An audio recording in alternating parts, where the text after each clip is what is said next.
Good day. I am Little Rhoda Manalang from BSED English-2B, your reporter for today. Letters, memoranda, email, and memoranda versus email. Let's begin with letters. So we have two different styles of letter. We have block and modified block. Letters relay information quickly and keep business flowing.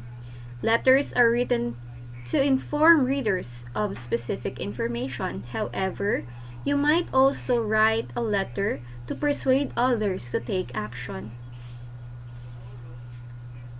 So a letter is a document that conveys information to a member of one organization from someone outside that same organization.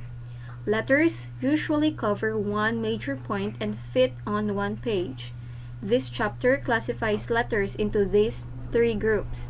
According to type of message, we have positive, second is negative, and thirdly, neutral. So, in the course of business or any organization, letters play a vital role when it comes to communication, especially when disputes and misunderstandings arise. Letters will help solve these circumstances. So, there are two main letter formats. We have block and modified block. And today we will learn about these two. As noted, you usually follow the preferred format of your own organization.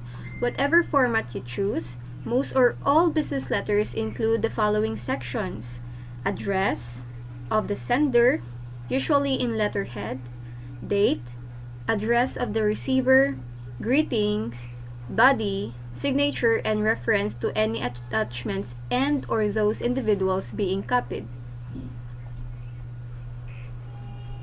So, we have block format. So as you can see, according to block format, each letter part should be aligned to the left.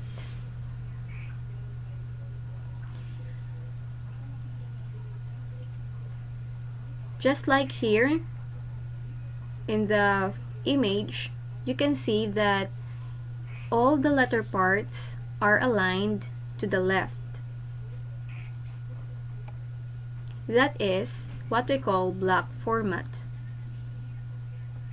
Secondly, we have modified block format.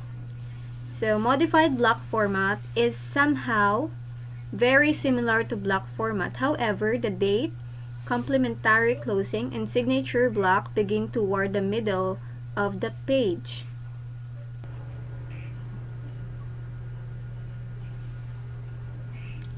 Secondly, we have memoranda. So even though email has become common in the workplace, memoranda, the plural of memorandum, it is also called memos, are still important. Even if you work in an organization that uses email extensively, you will still compose print messages that convey your point with brevity, clarity, and tact. So let's discuss a memorandum.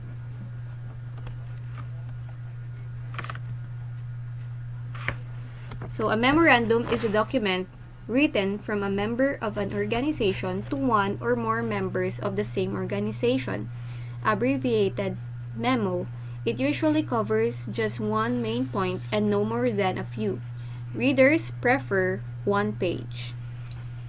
So in short, a memo is a form of communication that moves within a company or organization, and it is written in a direct or professional tone. Typically, it calls attention to a specific topic or issue and addresses it. It is often brief and usually no more than one page. So this is an example of a memo, but let's look deeper into it.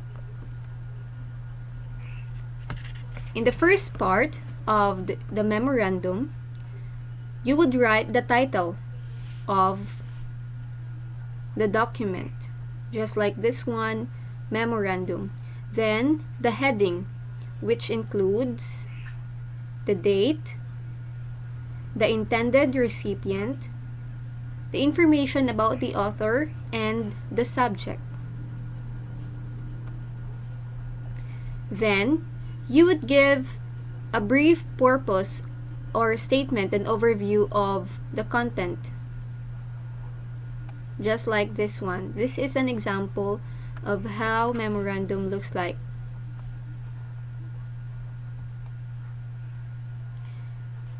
Then, you need to emphasize the need of special handling of requests for special paper. And then make it clear when changes will take place. And lastly, you may invite contact. So you may give your contact number if they have any questions or queries.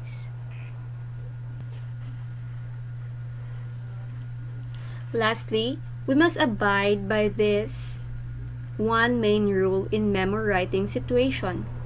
Be clear, brief, and tactful. Keep your subject matter as simple as possible. Cut needless words and needless information, and careful not to offend others because many activities are competing for their time. Readers expect information to be related as quickly and clearly as possible. However, you must be sure not to sacrifice tact and sensitivity as you strive to achieve conciseness.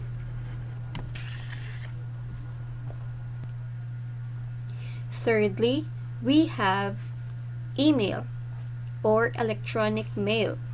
An email is a method of sending messages and attaching files over the internet. The best of email is that you can also send a message with attachments. All you need to do is to find a computer and an internet access and then a service provider. Some of the obvious advantages that using email provides. First, it gets to the intended receiver quickly. Then, its arrival can be confirmed easily. Thirdly, your writer can reply to your message quickly. Fourth, it's cheap to use once you have invested in the hardware and software. Lastly, it permits cheap transmission of multiple copies and attachments. So nowadays, we can notice how our technology improved, and these are just some of the advantages that we can get from using an email. So email is a document written often in an informal style, either to members of one's own organization or to an external audience. Email messages often cover one main point, characterized by speed with which it is written and delivered. An email can include more formal attachments to be read and possibly printed by the audience. So, email has become the preferred means of communication for many people in their professional lives.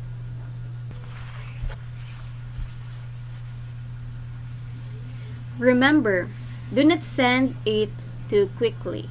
When writing an email, you should try to strike a balance between speed of delivery on one hand and the quality of the communication to your reader. By taking an extra minute to check the style and tone of your message, you have the best chance of sending an email that will be well received. And now, let's discuss the guidelines that we need to remember in using email. Email guidelines. Guideline number 1. Use style appropriate to the reader and subject. It should be written more like a letter with the salutation, closing, and complete sentences. Emails sent early in a relationship with a client or other professional contact should be somewhat formal. Email written once a professional relationship has been established can use a more casual style. It can resemble conversation with the recipient on the phone. Sentence fragments and slang are acceptable as long as they contribute to your objectives and are in good taste. Most important, avoid displaying a negative or angry tone. Do not push the send button unless an email produces a constructive exchange. Email guideline 2. Be sure your message indicates the context to which it applies. Tell your readers what the subject is and what prompts you to write your message. If you are replying to a message, be sure to include the previous message or summarize the message to which you are replying. Most email software packages include a copy of the message to which you are replying. However, you should make that you include only the messages that provide the context for your reader. Long strings of forwarded email make it difficult to find the necessary information. So next slide, we have an example of an email. So let's dig deeper into it. So the first part we have here a positive opening with reference to specific events. Just like this one, I enjoyed meeting you also and visiting your staff. I particularly enjoyed meeting Harold Black, for he will be very valuable in developing the plans for the possible water purification plant. So be sure to also include the informations above. Next, you need to clearly indicate your purpose to respond to an earlier email. So, just like this one. And then, you need to have a clear indication of original email text of reply. Next, you also need to indicate your next action. And then, it closes with references to pending proposals. Next one, we have Email Guideline 3. Choose the most appropriate method for replying to a message. Short email messages may only require that you include a brief response at the beginning or end of the email to which you are responding. Email Guideline 4. Format your message carefully. Because email messages frequently replace more formal print-based documents, they should be organized and formatted so that the readers can locate the information you want to communicate easily. So these are the guidelines that we need to remember. First, use headings to identify important chunks of information. Just like the example above, you need to use headings to identify important information. Next, use lists to display a series of information.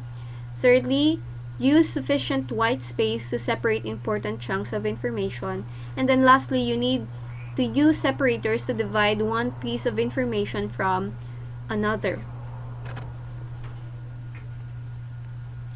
Email Guideline 5. Chunk information for easy scanning.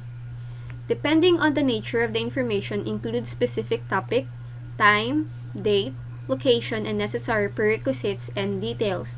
So you need to break the information into coherent chunks dealing with one specific topic, including all the details that a reader needs to get all the essential information, depending on the nature of the information.